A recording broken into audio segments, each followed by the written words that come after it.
আপনি আমাদের এলাকার সন্তান, আপনাকে আমরা স্বতঃস্ফূর্তভাবে ভোট দিয়েছি ধানের শীষে, এবং আমি নিজেও দেখেছি যে মানুষের যে স্বতঃস্ফূর্ত অংশগ্রহণ সেটা আমাকে অত্যন্ত উদ্বেলিত করেছিল। কিন্তু যখন সময় গড়াচ্ছিল, আমি অনেকগুলো ভোট কেন্দ্রে গিয়ে দেখেছি যে ভোটাররা লাইনে দাঁড়িয়ে আছে, এক একজন 3 ঘন্টা 4 ঘন্টা পর্যন্ত দাঁড়িয়ে আছে, কিন্তু তারা ভোটটি প্রদান করতে পারছে না। বিশেষ কিছু কিছু কেন্দ্রে লক্ষ্য রেখে সরকারের পক্ষ থেকে এবং ভিতরে যারা প্রিজাইডিং অফিসার, সহকারী প্রিজাইডিং অফিসার রয়েছেন, পোলিং অফিসার রয়েছেন, তাদের সরাসরি মদদে ভোট গ্রহণ স্লো করা হয়। আপনারা ভোটের কাস্টিং দেখলেই বুঝতে পারবেন যে আমার যেখানে 4 লাখের উপরে ভোট, সেখানে আমার 50% ভোটও কাস্ট হয়নি। এবং আমি ভেবেছিলাম যে হয়তোবা 2টি করে ভোট দিতে হচ্ছে, যার কারণে হয়তোবা কিছুটা স্লো হয়েছে। কিন্তু দুপুরের পর থেকে যেভাবে ভোটারদের উপস্থিতি ছিল, ভোটারদের উপস্থিতি যেটা আমরা প্রত্যাশা করেছিলাম দুপুরের পর থেকে, সেই প্রত্যাশিত ভোটাররা কিন্তু কেউ উপস্থিত হয়নি। এটির বিশেষ কিছু কারণ রয়েছে। কিছু কিছু জায়গায় বিচ্ছিন্ন কিছু ঘটনার মাধ্যমে লাঠিচার্জের কারণে ভোটাররা ভয়ভীতি পেয়েছে, যারা উপস্থিত হতে পারেনি। অনেক জায়গায় দীর্ঘ লাইনের কারণে তারা দীর্ঘক্ষণ ভোট প্রদান থেকে বিরত ছিল, যার কারণে তারা ভোট কেন্দ্রে উপস্থিত হয়নি।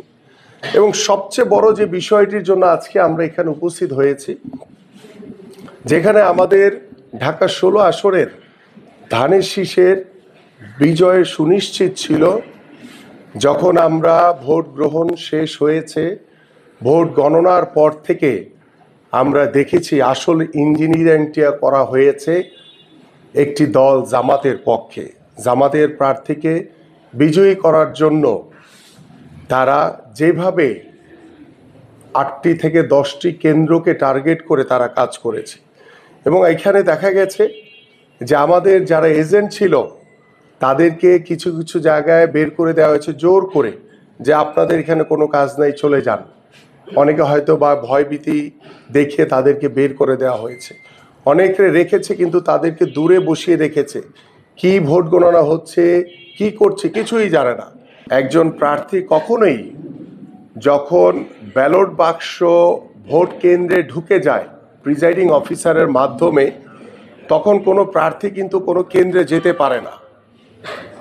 যেটি আমাদের 11 তারিখ রাতে জামাতের প্রার্থী, তিনি Bauniabad ideal school and college থেকে শুরু করে লালমাটি, প্রগতি স্কুল, বিভিন্ন জায়গায় তিনি ভোট কেন্দ্রে ঢুকে প্রিজাইডিং অফিসারের রুমে গিয়ে কথা বলে তাদের কি লাগবে না লাগবে এই ধরনের অনেক প্রমাণ সহকারে আমাদের কাছে রয়েছে, যেটি ইতিমধ্যে আমাদের জুডিশিয়াল যে ম্যাজিস্ট্রেট যারা দায়িত্ব রয়েছেন তারাও বিষয়গুলো অবগত রয়েছেন।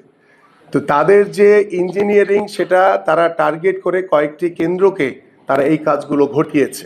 আগামী কালকে আমরা আইনগতভাবে আমাদের যিনি লয়ার আছেন তার সাথে কথা বলে আইনগত প্রক্রিয়ার ভিতরে যেহেতু কিছু আইনি জটিলতা রয়েছে, সেই আইনি জটিলতাগুলো যাচাই বাছাই করে আমি সেটি হাইকোর্টে অবশ্যই যাব, এবং সেই হাইকোর্টের কাছে আমি এটির বিচার চাইব যে আমার ভোট গণনা থেকে শুরু করে এবং যে গেজেট প্রকাশ হয়েছে সেটি স্থগিত করার মাধ্যমে আমি আমার এই এলাকায় পুনর্নির্বাচনের দাবি করব, এবং সেটি আইনগত প্রক্রিয়ার মাধ্যমেই আমি ইনশাল্লাহ লড়াই করব।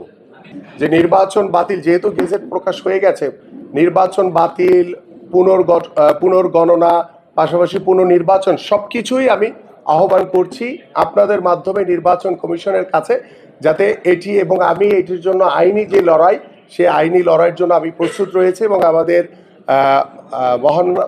হাইকোর্টের কাছে আমি সেই আবেদনগুলো ইনশাল্লাহ করব।